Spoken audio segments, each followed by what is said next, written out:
saúde mental de outras maneiras, né? Coordenei o curso de psicologia aqui em Foz. E depois eu morei em Curitiba, né? Em Curitiba eu pude trabalhar diretamente nas unidades de saúde. E lá no Rio de Janeiro, porque eu fiz um ciclo, né? Eu vim você viajou, de Foz, eu fui para Curitiba, de Curitiba eu voltei para o Rio. E quando eu voltei para o Rio, eu tive a oportunidade de trabalhar junto ao Ministério da Saúde e à Fiocruz num programa de capacitação nacional, né, dos psicólogos em relação à saúde mental. Olha. Então, assim, eu espero, né, que todo esse percurso possa somar e contribuir aí ao município para a gente poder otimizar os serviços, né, e trazer aí mais qualidade para assistência. Essa Elisângela chegou atrasada hoje.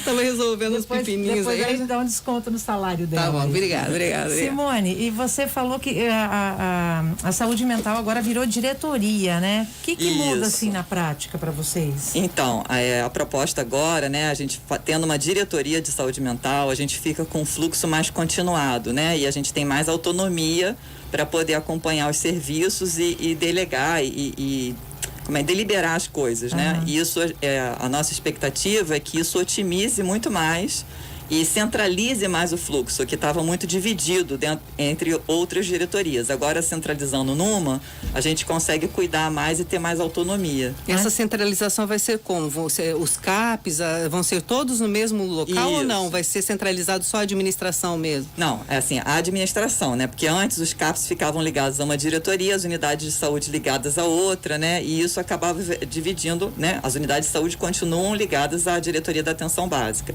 Mas agora, tendo a diretoria de saúde mental, a gente vai criar uma divisão, né, dentro da diretoria que vai poder também acompanhar mais de perto os serviços de saúde mental nas básicas, os psicólogos que estão nas básicas, os grupos, todos os processos que vêm sendo feitos nas básicas, né?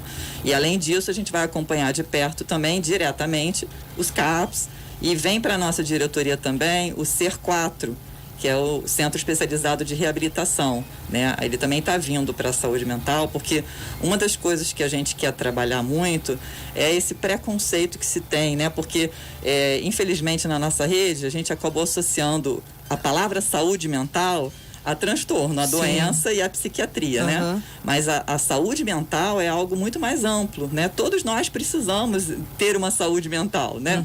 E até para evitar transtornos e doenças. Então, a gente quer trabalhar muito nesse viés da promoção, né? Da saúde, de um modo geral.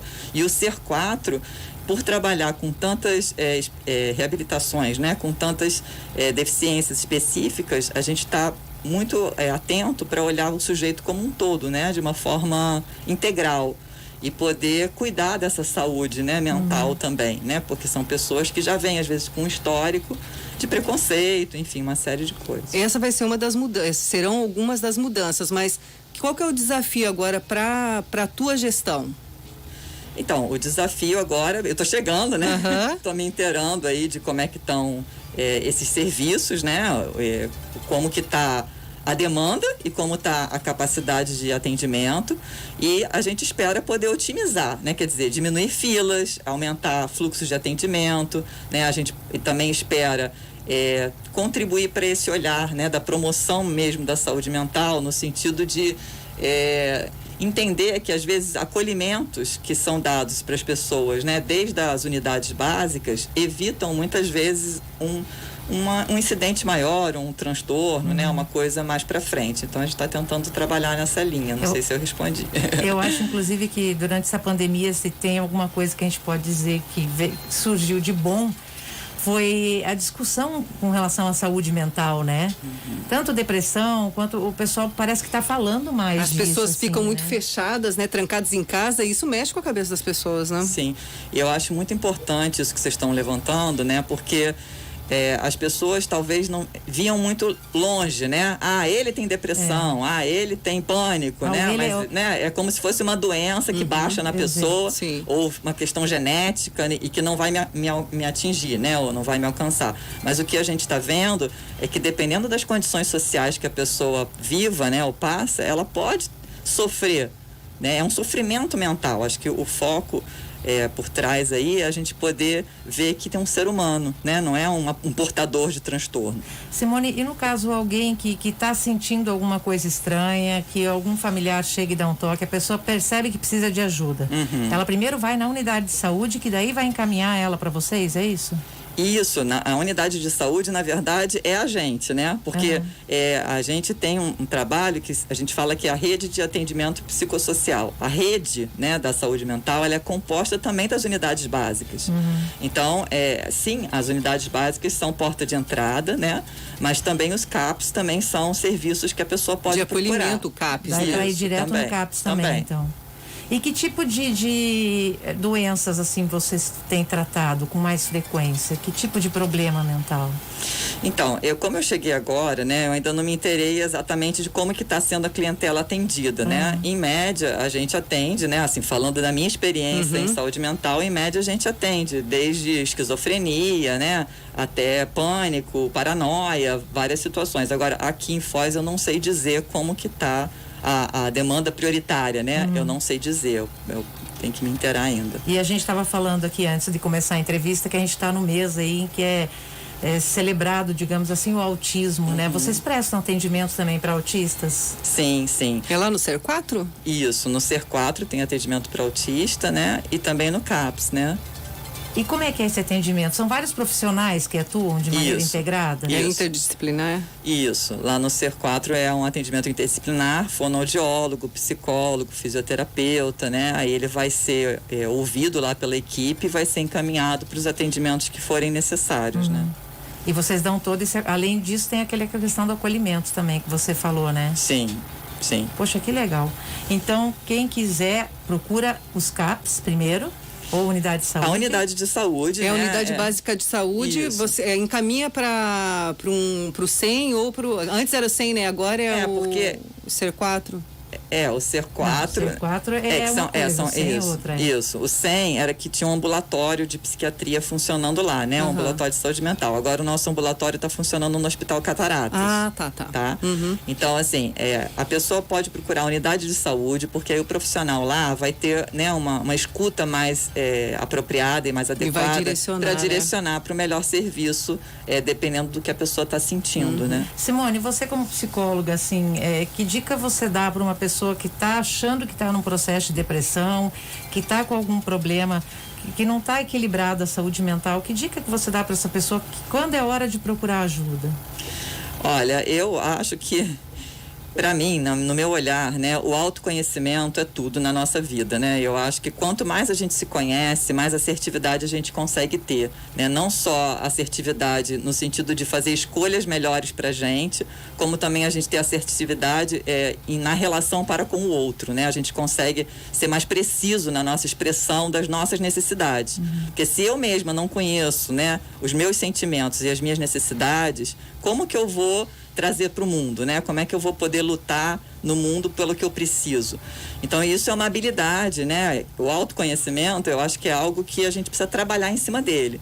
Então, eu vejo que para todas as pessoas, né? Independente delas estarem ou não em sofrimento, o autoconhecimento já é importantíssimo. Já é o primeiro passo.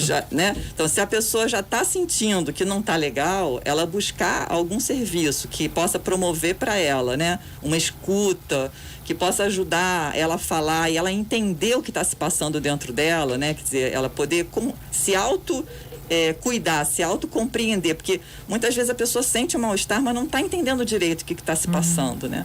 Então, eu orientaria que buscasse esse tipo de serviço, né? Seja uma psicoterapia, seja algum tipo de relaxamento, algum tipo de meditação, né? Para que ela consiga entrar em contato com ela mesma. Porque a gente vive numa sociedade que tem uma tendência a expulsar as emoções negativas, né? Eu até brinco com aquele filme Divertidamente, é ótimo, que fala das emoções, sim, né? E ajuda a gente a pensar que as emoções, todas elas têm um papel importantíssimo na nossa vida. A raiva, a tristeza. A gente não gosta de se sentir triste. A gente também não gosta de se sentir raiva, irritada, né? Mas essas emoções, elas são tipo um alerta, um sinalzinho, apontando dentro de nós que tem alguma necessidade nossa que não está sendo atendida, né? Então, se eu estou triste, tem alguma necessidade de reconhecimento, de amor, de cuidado, que não está sendo atendida. E como é que eu posso, né, criar estratégias para atender essa necessidade? Então, entrar em contato com a tristeza é muito importante. E às vezes as pessoas acham que não. E aí elas vão expulsando a tristeza, não quer olhar para a tristeza, bota a tristeza embaixo do tapete, deixa para lá, e aquilo vai crescendo, né? E aí vai ficando pior. Você acha que as pessoas ainda têm muito preconceito ainda em relação à depressão? Depressão é coisa de quem não tem o que fazer, porque geralmente era isso que falavam antes, né? Frescura, né? Que é frescura. Sim. Eu acho que sim. Eu acho que as pessoas têm bastante preconceito, não só em relação à depressão, né? Mas aos transtornos de um modo geral e até às próprias emoções, né? Eu acho que as pessoas têm preconceito também em relação às emoções. Por exemplo, demonstrar as emoções é ser frágil. Né? Ficar triste. Deixa disso pra lá, né? A fila anda. Homem não pode chorar, homem não pode, né? chorar. Quer dizer, isso tudo são preconceitos, né? Eu acho que são visões deturpadas de como é que as emoções funcionam dentro de nós, porque as emoções elas precisam ter um fluxo, é que nem uma represa, né? Eu costumo comparar as emoções com o fluxo da água. Se você começa a reprimir, né? Se tem um cano dentro da casa que está entupido, daqui a pouco vai dar uma infiltração, vai estourar de outro lado. Né? Então existe um fluxo emocional dentro de nós que precisa estar acontecendo, precisa estar fluindo, né? Beleza, então. A gente conversou aqui com Simone Rugani. Falei certo seu nome? Rugani. Isso Rugani. Que é a nova diretora aí da saúde mental aqui em Foz do Iguaçu, explicando pra gente como é que tá o trabalho, como é que funciona tudo. Então, se você tá precisando de ajuda, procura aí a unidade básica, vai pedir apoio, que é sempre bom, vai né, pedir Simone? um socorro, né? Sempre isso bom. Aí, gente. Obrigadão, Obrigada. Tá, Simone? Obrigada a vocês. Boa sorte lá nesse novo desafio. Obrigada. E bora enfrentar o calor de Foz, né? Daqui a pouquinho a gente volta com mais um entrevistado aqui.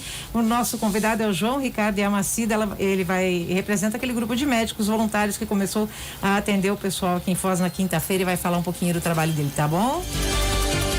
Itaipu FM, para ouvir todo dia